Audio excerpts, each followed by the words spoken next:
Hey, Blake. Hey, what's up? It's really nice to Zoom with you. Absolutely. What an honor. What a very special Zoom this is. Zooms are hard because in a normal conversation, like if we were together, we would not be consciously making eye contact all the time. We would be doing some other stuff. Whoa, that is a really, I have never thought of it that way, but we are so like locked into each other's faces. I know. I don't do that in public at all. Right. You don't do that with anybody. Yeah. It's interesting though. I do feel like with Zoom, right? Remember one day that was just like a dude, Zoom. It hit so hard. It was like a comet. It was insane. And now it's just daily life. And now it's nomenclature. That should have been like the Webster's word of the year. Instead, it was goblin mode, which I guess just means you're just having a very self-serving moment, which sounds sick. I want to go goblin mode a lot. Blake, do you have any nicknames? I go by Uncle Blazer. Yeah. Uncle Blazer? Yes. That would be my Twitter handle, but it came about when I was living in the Workaholics house with all the roommates. They just started to call me Uncle Blazer, and it kind of stuck. I like it a lot. Thanks. There are more syllables in Uncle Blazer than in Blake, so it requires a little more energy, which means it's a good nickname. Yeah, right? I feel like nicknames can go on forever if you want. They can be really long. My parents call me Rudy. Okay. Is there a story or Nope. That's just what seeped out one day? Yep, it's either Ani or Rudy. They call me Rudy all the time, unless, of course, they're pissed. Yeah. Blake, I was a huge fan of Workaholics, and I've been listening to your podcast. Oh, boy. Which is hysterical. Dude, stop. Are you kidding me? Just hearing that from you is like, I'm down to gas you up. You are like so important to my comedic quilt. Like, you are so funny. That's kind. You're a top tier comedian. Thank you. That was never my goal. Really? I took myself incredibly seriously. I was a quiet kid who had really strong opinions. But I appreciate that. Blake, will you tell me about you were a pizza delivery person? I was. I'm glad you're pulling that part of my resume up because it's very, very important to me. I love my pizza delivering years. I bet you got good tips. Oh, no, not at all. Are you kidding me? Terrible tips. I was delivering in Westwood, which is like where UCLA campus is. Okay. And when you deliver to college students. And you kind of look like them. Yes. Sometimes the tip they offer is just a rip off of their bong. And it's like, dude, okay, I guess if that's what you're giving me. But yeah, no, there were not many big tippers in the frat houses. Did you get a lot of tickets? I mean, it's hard to park in that area. It's terrible, but you know, it was still fun. And this is what I mean. Like, just my sense of you is that you probably make the best out of rough situations. You have to try, right? You have to give it a shot. What's like kind of the grossest hotel, motel, hostel experience you've had? I was definitely in Baltimore. Me and the guys, before we had gotten Workaholics, National Lampoon tried to refire up this thing called The Groundlings, which was like kind of this legendary comedy troupe, like Belushi, like all the legends were in it. And like 2000, maybe 10 or something, Lampoon was like, let's fire it up again with a bunch of people nobody knows, including like us dudes. And the comedy tour, they said, we're going to send you on a big comedy tour. It ended up being 3 cities. It was like LA, of course. And then we went to like Waukegan in Illinois or like Wisconsin or something. Well, they have fabulous senses of humor there, I think. Oh, yeah. No, we were killing out there. And then we were in Baltimore. Definitely the hotel we stayed at, there was a car parked in front of the hotel with bullet holes in the front window. And we're like,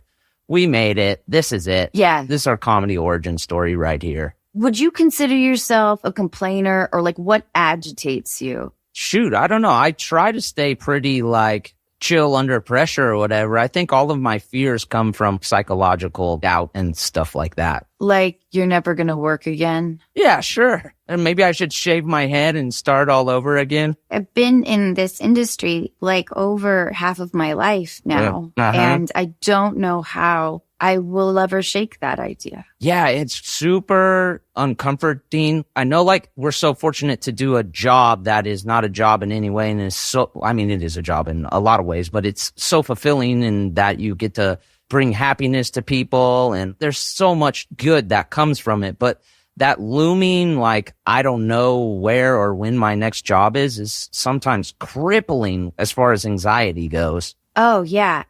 My sense of comedy always feels like I can't pinpoint it. Right. Because really, like making Scary Movie, all I had was my sincerity. Sure. You know, which felt very real. Yeah. Which didn't land in like, oh, I'm trying to make people laugh territory. Well, yeah, I think that's the right way to approach any role, is with sincerity and truthfulness to like whatever your character might be. I think that's what resonates, is like you were so into these characters that were so, you know, from the outside looking in, just silly, but you're the one who's having to make the decisions in your mind for that person. You're putting yourself in like a dumber headspace in a way. You know what I mean? Which is tricky sometimes when there's no logic behind it. Sure.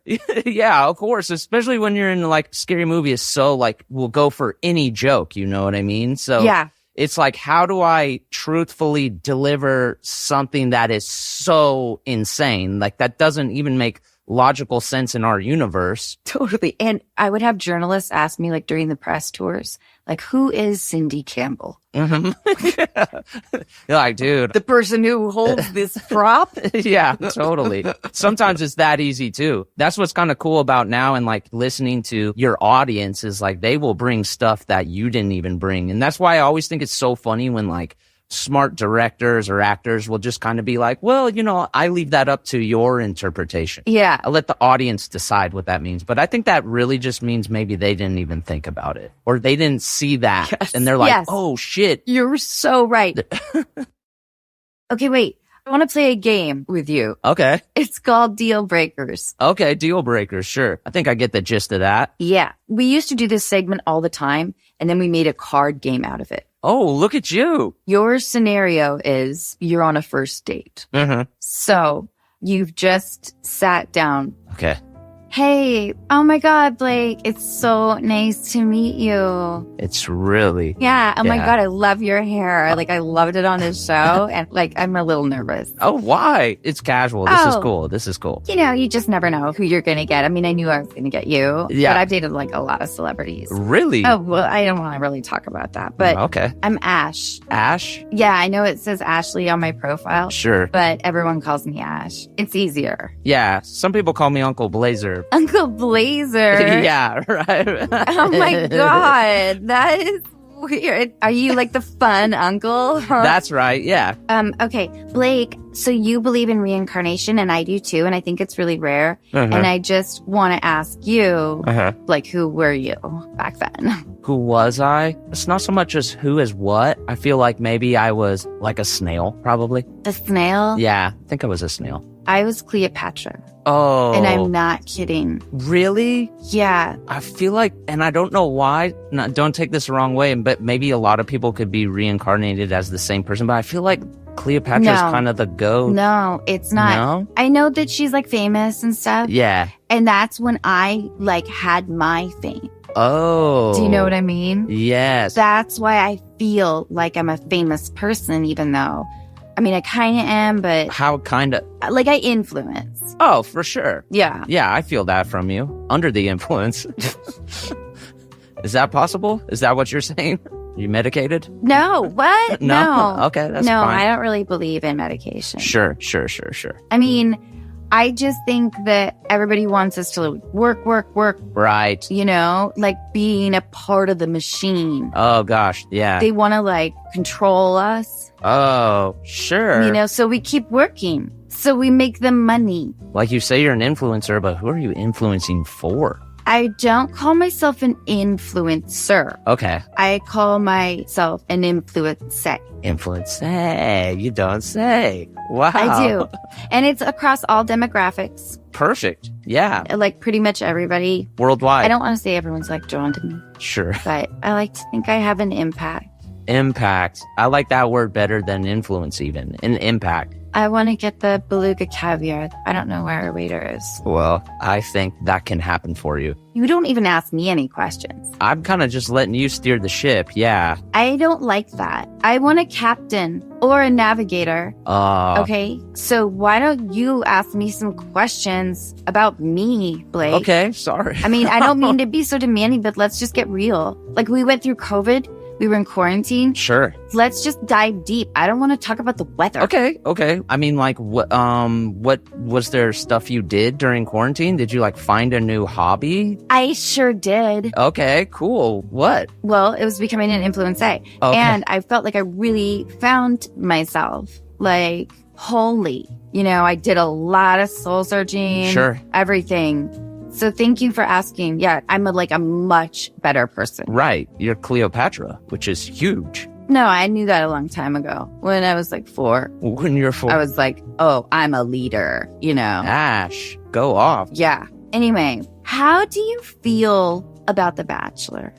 I'm gonna be honest. I've never seen it. I don't watch a lot of reality television. What? Yeah, I'm sorry. Oh my God. I'm not opposed to it though. Like, I just have never had someone. Like, what do you watch? I watch a lot of comedies. I watch a lot of sports. So, dude. Yes. All right. You don't even know how emotions go then. Is the only way you're learning about human emotion is through reality television? First of all. Okay. If you haven't seen it, dude, you can't knock it. All right. I haven't said a bad word about it. I don't want to spend the rest of this date fighting, explaining reality television to you. In no way did I ask you to do that, nor did I say I'm against it. I just have never had a person to watch it with. I can be your person. I know. I believe you. Yeah. Okay.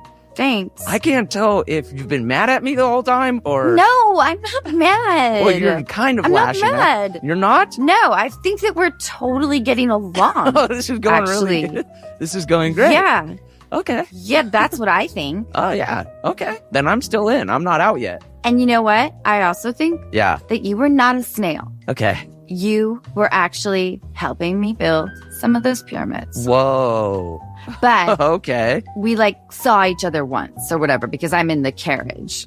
Sure, yeah. And you're just helping haul giant slabs. Really heavy. You died young. I bet. That's hard work. So you're saying I was kind of schlubbing these bricks around and I caught you out of the corner of my eye and we had... That's why you have such strong muscles. Oh. Yeah. Oh. And I saw you and I was like, huh. You clocked me. I clocked you, but Clea's got a lot going on. I bet. A lot of decisions to make. Are you good with math? I'm terrible. That's probably my worst subject. I'm really good with math. Really? I have worked as an accountant. Yeah? For a company or doing people's taxes? No, for El Guapo. El Guapo. Huh. Yeah. Whoa. I helped fund the tunnel. You are a very intriguing person. I know. There's several times where I thought I had you pinned and I knew who you were. Well, tell me about you. Do you have a dog? I don't have a dog. I had an iguana. Ooh, lizards. Yeah, I don't know if it died, but I lost it. It escaped? Kinda, yeah. It's a weird... What do you mean, kind of? Well, it kind of was getting a little infection in its tail. So I brought it to the vet. And then the vet, when I came back to pick it up, was like, hey, we don't know where your iguana is. The veterinarian lost your iguana? Yeah. And what was the iguana's name? Smog. Kind of like the dragon from Lord of the Rings. The vet lost Smog. Yeah. Okay, so back to you. Sure. I'm really good at getting a sense of who people are. Yeah. So now in this life, you are a comedian or something. I'm a huge fan. Yeah. Thank you, by the way. Yeah. Does that fulfill you?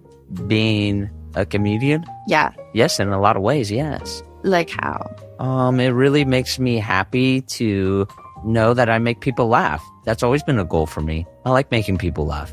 Makes me feel good. Do you think it's hard?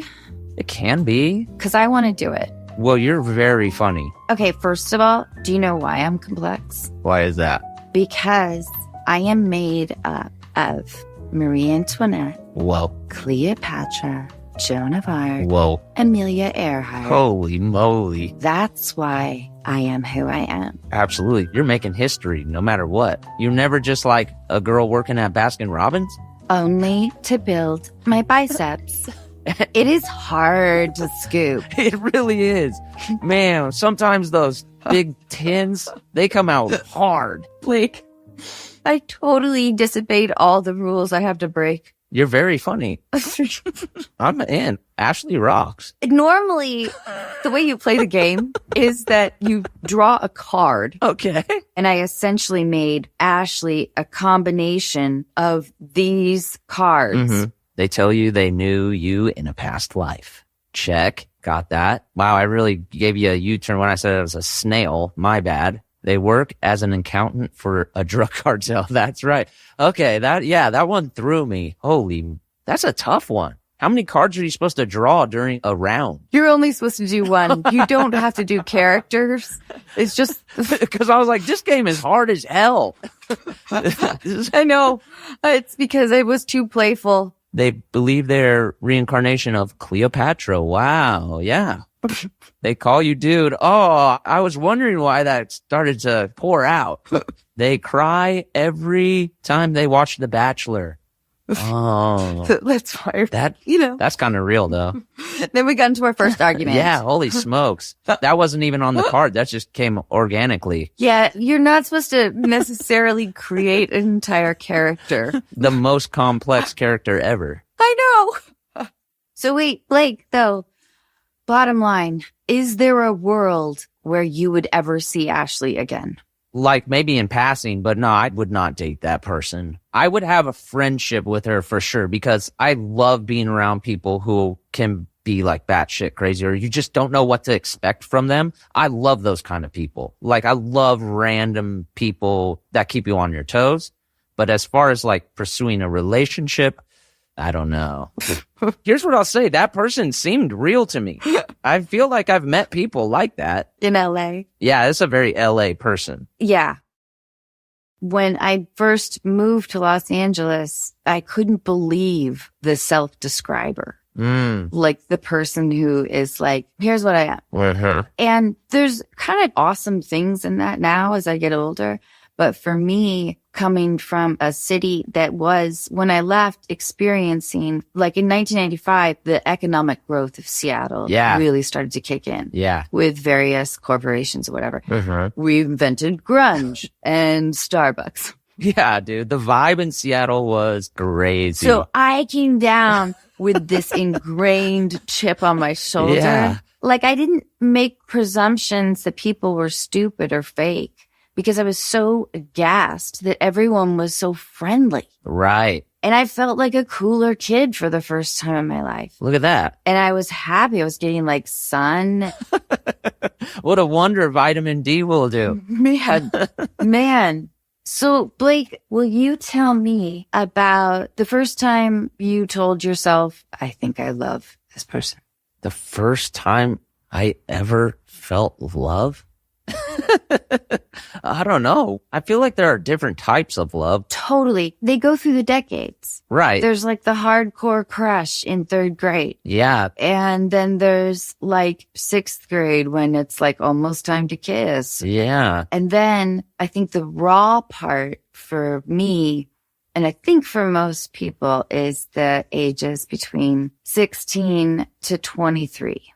Like when there are highs of like, let's jump off a bridge. Yeah. It's passion. Yeah. So what about that like raw time? Who was that person? It's kind of interesting because I'm kind of like a bit of a pack rat. I don't throw a lot of stuff away. So I actually have kept a lot of like my love letters from like my high school relationship, you know, which was like kind of one of my first real relationships. Oh, It was definitely a girl who I had met in like theater because I did like drama class in high school and all that. Was your drama club held in high esteem socially or low esteem? Ooh, that's a good question. I don't feel like theater kids were outcasts. Like we had a improv class as well. So like an improv group, and we would perform at lunch, and like we were pretty funny. Like it was myself and even Kyle who directed Workaholics. Oh, so you guys were like popular in that like fun way. Yeah. Like no one hated you. No, we weren't getting like dunked in the toilet or like taped against the wall or anything. Like if there was like a senior breakfast or whatever, we would perform at those and people were hyped to see us. That's awesome. Yeah. And actually this girl was on the improv team as well. Did you admire her? She was definitely like had a great sense of humor and very silly in those ways. And she loved to laugh. And I think that was like a large part of her attraction to me, is that I just was like a silly guy as well. But yeah, we even continued our relationship as I went on to college. It must have been maybe 3 to 4 years at least. That's a long time. You guys like made it through a lot. Yeah. But even then, in looking back, the letters, reading these letters, oh my gosh, they're so heavy. Like, I don't think I could summon that kind of passion for a letter. And I have tons of them. But you swear in the moment that that's the beginning of end of life. And like, it's all right there. It's really interesting to have, be able to look back on that stuff. I'm so glad you kept those letters. Your daughters are going to go through something like this. Yeah. They're going to be smart, confident girls that are going to fall hard and feel raw, like most of us do. Hopefully, I think, because it has to give you something. I don't know what it is yet. But it's really hard to explain to young people that what is happening in their lives isn't like the forever of it. Yes. You grow, so much changes, but when you're in the moment, whether you're in high school or whatever, you swear it's like you're living and dying by this stuff. Completely. You really care about what your high school peers think of you. And then you realize that once you're out of high school, after about 4 years, none of it matters at all for the rest of your life. So did you guys go to separate colleges? Yes. So that's where all these letters are from. Yeah. It was like kind of the long distance thing going on. And you guys lasted 2 years? Yeah. I mean, I'm sure there were a bunch of breakups. I call it the half-life. Yeah, totally. It keeps getting shorter and shorter and shorter. Oh, yeah. And the breakups would rock me, man. Like truly thinking like I guess I did. I had like young heartbreak where like you're listening to songs way beyond your years and you're like, oh, this is speaking to me. Like it's crazy. You look back on it, it's like, wow, can't believe I was summoning that strong of emotion. Yeah, I know. There's sort of a rarity in it. Yeah. Will you elaborate, though, a little bit about how you guys were breaking up?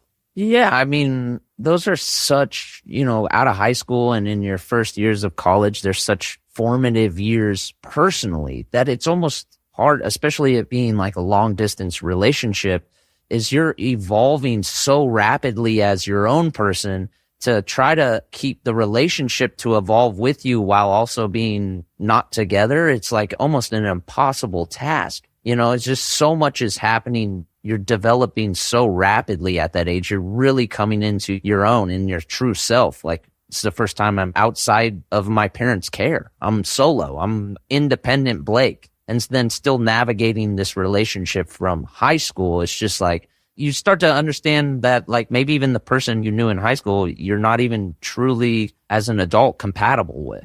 Like looking back, that person, we're still cool with each other, but like imagining us still being together, it'd be insane. If I could tell my son one thing is like to not get married till at least 30. Yeah, for sure. Like, don't do that just yet.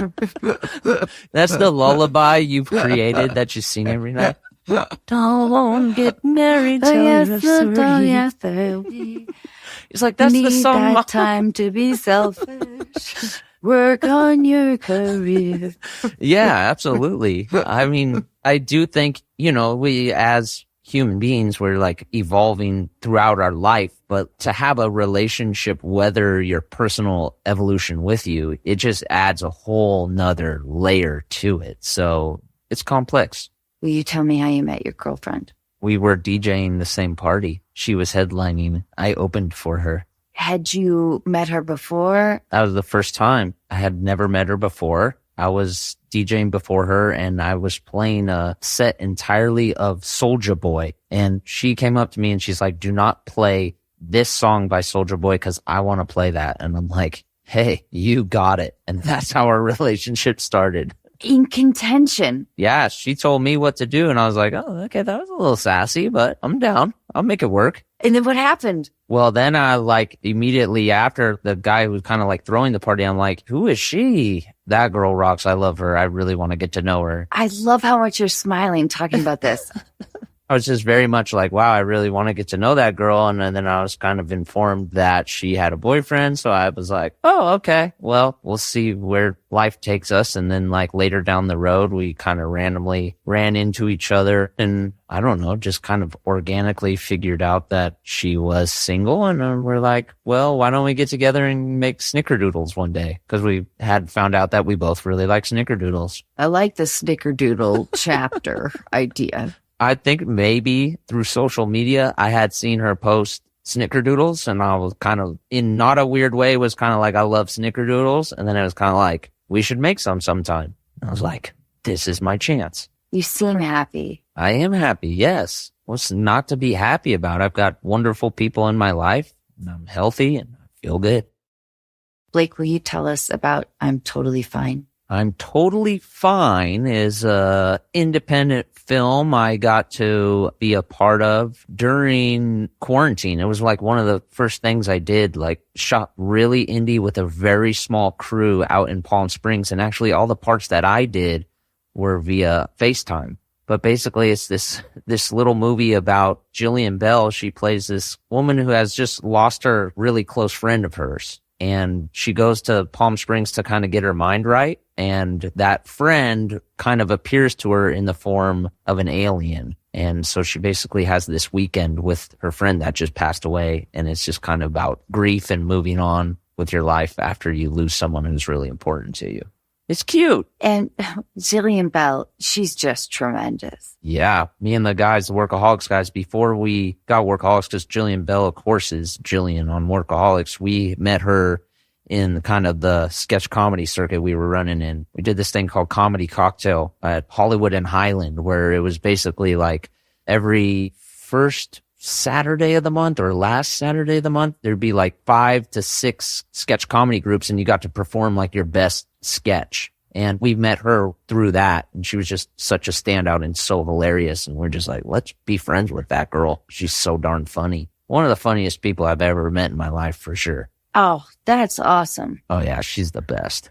What characteristics do you think you inherited from your parents? Well, my mother is very caring.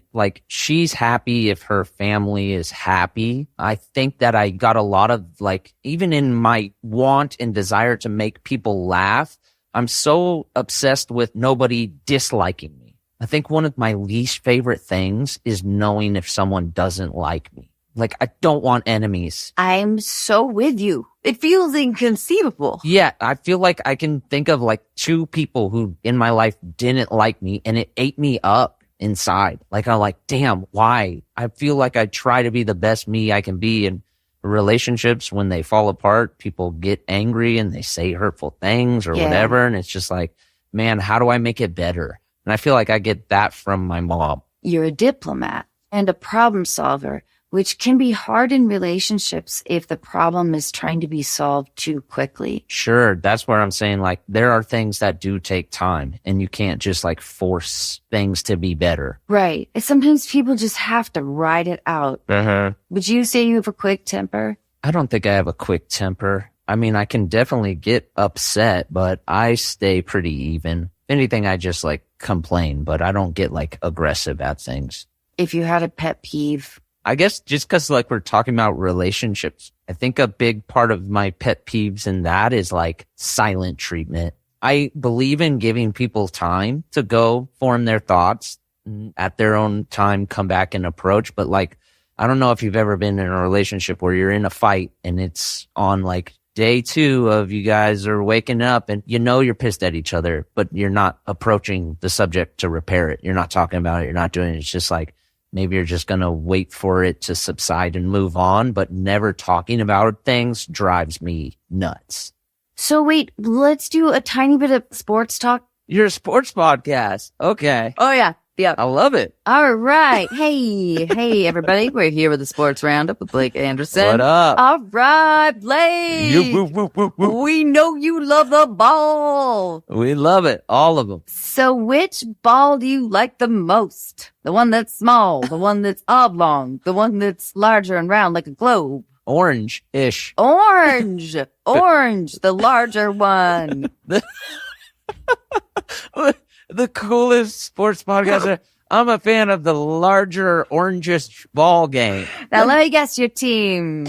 I'm going to ask you a series of yes or no questions. Okay. I know that you have a sense of loyalty. So I'm going to go with a team in California. Of course. I'm going to go with a team in Northern California. Of course. Always. I grew up in Northern California in the Bay Area region. So in basketball, I love the Golden State Warriors. I was going to go with the Golden State Warriors. Man, you said it before I could. They're a popular team. They're actually good. When I was growing up, they were not good at all, but they're pretty good right now. Could you call yourself a fair weather fan at times? Because listen, I was a Seahawk fan when they got really good. Okay. Well, here's the thing. I always love my teams, but you're allowed to turn off your fandom every once in a while. If your team is really sucky, nobody wants to talk to you about them. So just like put it to bed for a little bit, at least publicly. But I'm always down for my squads privately. I actually really appreciate your take on the fair weather fan. Yeah, nobody wants to talk about loser teams, so I understand that. It's just sparing people. Yeah,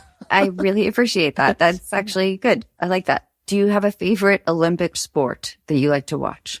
I love a lot of them. I love watching track. I love watching swimming. I love watching basketball, wrestling. They're all awesome. You did describe yourself early on as a sports lover. Sure. I love competition. I love watching humans excel to the greatest of their potential. I think it's incredible. And not to mention, I don't watch reality TV because sports is the greatest reality television there is. Isn't there a bit of a shady element? I don't know if you've been watching the World Cup. That's part of the intrigue. Yeah. I have a series to recommend to you. I love that. Have you seen Better Sport? It's a documentary series.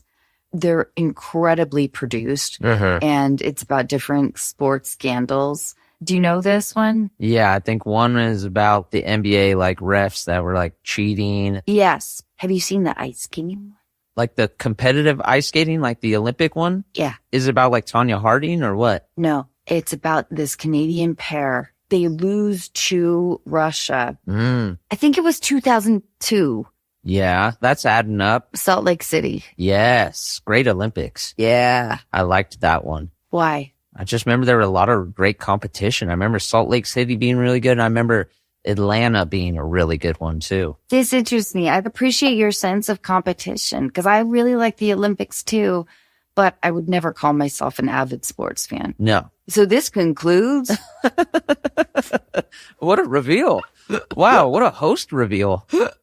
Hey guys, I actually don't like sports. I do, but I don't. I mean, they're only as important as you make them. Some people make them too important, but yeah, I guess that's what I like about them is like you're allowed to completely invest and go absolutely insane to the 10th degree, yell, like get all your emotions as high as you want them. But then at the end of it, you just have to be able to say, but in reality, it doesn't mean anything. It's just a game. That is wisdom that a lot of people don't fully understand. Yes, some people take it too far and they aren't able to switch off their sports brain and say it's just a game. Or like their identity that's associated with the team. Yeah. And trust me, I've battled with truly being like sad because you do invest. I've been close to brought to tears when my team loses. It's a bummer, but at the end of the day, it's just sports. You aren't the one on the field, Blake. It's not your fault. Not anymore. Let me out there. I'm ready. What's the best or worst advice anyone has ever given you? I thought about it recently, and like, I've always said, like, the best advice is such obvious advice. It is always like, never give up, right? Like, you're never going to get to your goal if you quit. But I started to think about it. I always thought of it in terms as of reaching a goal. Never give up, and then you'll get to the goal. But I have found that the thing that has helped me most personally is like, never give up on yourself. I think a lot of times for people who, I have a tendency to be depressed or whatever, but it's all about continuing to work on you and be the best you can be, because I don't know, I just always assumed that I was going to be the best me, but sometimes being the best you actually takes effort. You know what I mean? You don't just roll out of bed being the best you. It requires yourself to show up for yourself. So I don't know. I was going for a run and I was like, I want to start viewing the term never give up, not just on reaching a goal, but just never give up on yourself. Keep showing up for yourself and giving your best effort for yourself, because I think that will radiate out to everything else in your life. I love that answer. It makes me want to ask you about something kind of darker about the world of comedy a little bit. Stand-up comics that I've interviewed on the podcast are consistently fascinating. Yeah. But also a slight world apart. And not to generalize all of them, but that drive, like when you have everything you need to retire and yet you still perform twice a week or whatever. And I respect that idea because I understand the love of performing, but I've never done like solo. It's always been like a play. Will you tell me a little bit about like the isolation of a comic? Well, I just think so much of comedy is mined from personal observation, and then just having those observations just swishing around in your brain over and over again to mine the comedy out of them. I don't know. Anytime I'm like trying to think of like a funny set piece or a funny episode idea, it's really just about taking whatever kernel of observation and just sort of extracting it so much to find the unique perspective. Because comedy is just really like you're finding the thought that nobody else had until you tell them the thought. And then they're like, oh my gosh, that is that. I can't believe I never could pinpoint that. But I think that's purely because you're in the laboratory of your mind going so deep into these things, trying to find that essence, that it can be isolating because so much of the work is done in your head, especially for like a stand-up comedian. I know you can bounce it off of other comedians you may respect or whatever, but it's all such a personal process. It's isolating to be observant, I guess. Yeah, definitely. Because to like truly be observing, you kind of can't be distracted. You kind of have to be super hyper focused if you're going to be observing on such a layered way. If you're going to go so in depth in something, you can't really have distraction. You kind of got to go to a place where you're alone in your own head. Blake, I can't thank you enough, truly. Thank you for having me. This was a pleasant afternoon. I really appreciate you, Blake. Thank you so much.